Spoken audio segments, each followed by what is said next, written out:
Salut mes petits farfadets velus, amateurs de comics vintage et vieux lecteurs faisandés, soyez les bienvenus sur cette vidéo rapide et néanmoins nostalgique pour évoquer ce groupe ringard coloré, second couteau de l'univers Marvel. Je veux bien sûr parler des Gardiens de la Galaxie, auxquels j'attache une tendresse particulière car ça me rappelle ma jeunesse. Philippe, je sais où tu te caches. Non, Ta gueule. Alors attention, quand je parle des Gardiens de la Galaxie, je parle de ceux que les lecteurs de ma génération ont connus dans Titan, des éditions Lug, et pas ceux qui ont cartonné au cinéma. J'avoue d'ailleurs avoir été très surpris la première fois que j'ai vu les Gardiens de la Galaxie dans le MCU. Pour beaucoup de lecteurs de BD, ce groupe est indissociable de la copie de Han Solo, le fringant Star-Lord, de la sexy et néanmoins verdâtre Gamora, du raton laveur flingueur, ou d'une espèce de tronc d'arbre autiste trop choupinou appelé Groot. Je ne vais pas jouer mon vieux con de style boomer en disant que je n'aime pas la version nouvelle des Gardiens de la Galaxie apparue en 2008 parce que je ne les ai pas lus.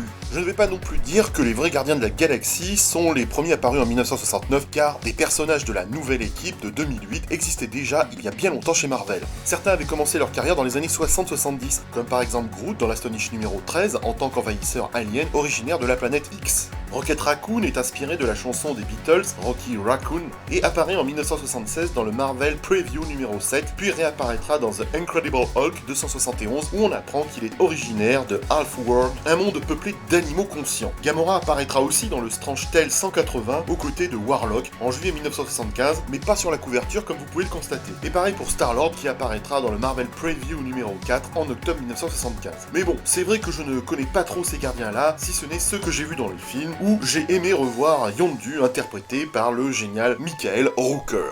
Mais je m'égare de Montparnasse et surtout du propos initial. Pour les vieux de ma génération, les Gardiens de la Galaxie, ça n'a jamais été ce dont je viens de parler. En fait, la première mouture de Marvel s'appelle les Gardiens de la Galaxie 3000, apparu en janvier 1969 dans le Marvel Super Heroes numéro 18, et que nous avons pu découvrir dans les pages de la revue Titan chez Lug entre le numéro 5 et le numéro 15. Ces premiers Gardiens de la Galaxie sont une version futuriste du film des 12 salopards, qui ont été créés par le scénariste Arnold Drake et dessinés par Gene Colan.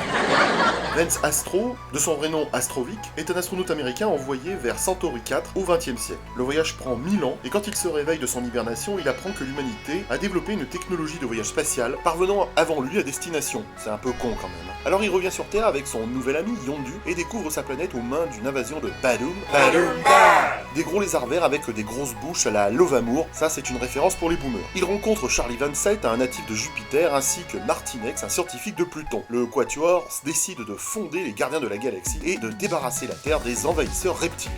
Franchement, regardez leur dégaine et dites-moi qu'ils ne sont pas kitschos. Vance Astro, l'humain de la bande, est vêtu d'une combinaison l'empêchant de vieillir, dont il ne peut se séparer, sinon ça finit à l'EHPAD sans troisième dose du vaccin en période de Covid. Charlie Van Zett, soldat de Jupiter, super robuste, ressemble à un tonneau qu'on n'aurait pas en jaune un soir de cuite. Martinex, dont le corps est couvert de miroirs très résistants, génère des rayons réfrigérants qui sont pratiques lors des soirées cocktails.